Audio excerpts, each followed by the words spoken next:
Need to share your LibreOffice files in different formats. LibreOffice lets you export documents as PDFs, images, web pages, and other supported file types, depending on the application you're using. In this tutorial, I'll show you how to export documents in LibreOffice in 2026. So let's get started. First, open the LibreOffice document you want to export. This can be a writer document, calc spreadsheet, or Impress presentation. Review your content and formatting before exporting to make sure everything is ready. Next, open the File menu and look for the available export options. Depending on what you're exporting, you may see options such as Export as PDF or Export. These options let you create a copy of your document in a different file format while keeping your original file. One of the most useful options is PDF Export.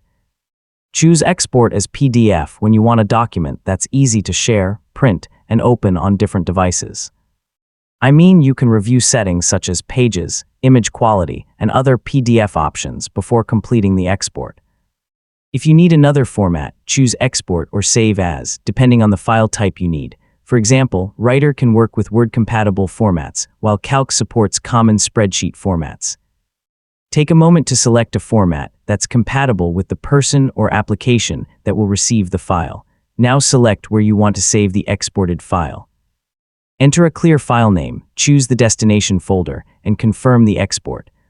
Using a separate folder for exported files can help keep your original documents organized.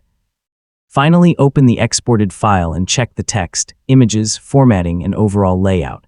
If everything looks correct, it's ready to share or upload. So your LibreOffice document has now been successfully exported in the format you need. And that's how to export documents in LibreOffice.